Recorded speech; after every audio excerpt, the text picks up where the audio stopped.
চাওক যে যিখিনি অপচন আমি শিকাই আছো যে এইখিনি আহিব এইটো কথা নহয়, কিন্তু কনসেপ্টটো 100% শিওর ক্লিয়ার কৰিব লাগিব আপুনি। ক্লিয়াৰ কৰিলে ইয়াৰ মাজৰ পৰাই কনসেপ্টটো সিলেবাস মতে কনসেপ্ট আহিব, কনসেপ্টৰ পৰাই কোৱেশ্চন দিব। গতিকে কনসেপ্ট ক্লিয়াৰ কৰিবই 100%। প্ৰিভিয়াস ইয়াৰ পঢ়িলেও চাওক, প্ৰিভিয়াস ইয়াৰৰ পৰা দৰকাৰ হয়, কিন্তু যেতিয়া নতুন কুৱেশ্চন আহে টাইম মেনেজিং নহয়, কুৱেশ্চনটো বুজি নাপাও, মানে কনসেপ্ট ক্লিয়াৰ নাথাকে। প্ৰিভিয়াস ইয়াৰৰ পৰা 100% কনসেপ্ট ক্লিয়াৰ নহয় আপুনি যদি এক্সট্ৰাকে কনসেপ্ট ক্লিয়াৰ নকৰে। গতিকে এক্সট্ৰাকে কনসেপ্ট ক্লিয়াৰ কৰি ল'ব, আৰু তাৰ কাৰণে মেথছৰ কাৰণে 100% গাইডেন্স আমাৰ পৰা পাব। আমি মেথছৰ 100% গাইডেন্স দিয়াৰ পিছতো যদি সময় থাকে তেতিয়াহ'লে আমি বেলেগ সাবজেক্টত ট্ৰাই কৰিম।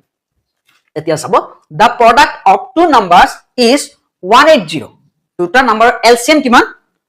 প্ৰডাক্ট, দুটা নাম্বাৰ প্ৰডাক্ট কিমান? 180 এণ্ড HCF ইজ 6। চাওক ইয়াতে এটা শৰ্ট ট্ৰিক্স আছে, আমি ক্লাছ 9 বা 10 ল'ৰা ছোৱালীক আমি শিকাইছো এইটো, যে যদি এনেকে দুটা সংখ্যাৰ পূৰণফল দিয়ে আৰু HCF দিয়ে এলচিএম ওলাব দিয়ে, বা এলচিএম দিয়ে HCF ওলাব দিয়ে, মানে এই দুটা সংখ্যাৰ ক্ষেত্ৰত আৰু এলচিএম HCFৰ সম্পৰ্কৰ ক্ষেত্ৰত যদি যিকোনো এটা ওলাব দিয়ে, যিটো দুটা দিয়া থাকিব নহয়, এটা ওলাব দিয়াৰে এই দুটাক হৰণ কৰি দিব, ডাবলটোক সিঙ্গুলাৰে হৰণ কৰি দিব, এনসাৰ ওলাই যাব।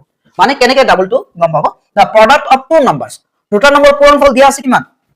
180, HCF কিমান দিয়া আছে? 6। ফাইন্ড এলচিএম, ডাইৰেক্ট আপুনি 6 ৰে হৰণ কৰি দিব। 6 উঠত কিমান? 3 বা 30। চাইছানে? একদম সিম্পল মেথড। আকৌ কৈ আছো মেথডটো, যে কুৱেশ্চনটো চাওক, the product of two numbers is 180 and their HCF is 6। Find the LCM.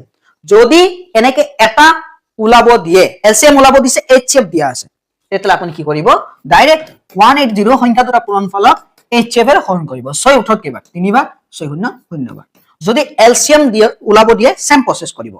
আৰু ইয়াতে এনেকুৱা হ'ব পাৰে যে এটা সংখ্যা দিছে আপোনাৰ HCF আৰু এলচিএম দিছে, তেতিয়া আমি কি কৰিম? আপুনি কি কৰিব যে এটা সংখ্যা যে দিছে সেইটোৰে এলচিএম আৰু HCFক হৰণ কৰিব, মুঠতে যিটো সিম্বল দিব সেইটোৰে ডাবল থকাটো হৰণ কৰি দিব, এনসাৰ ওলাই যাব আৰামত।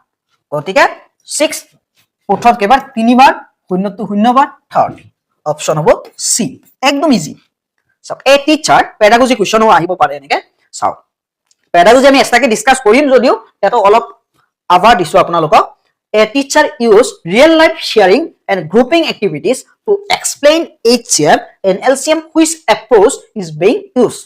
টিচাৰে real life example দিব বিচাৰিছে HCF LCM ৰ কাৰণে, কোনটো এপ্ৰোচ কৰিব ই ইউজ কৰিব?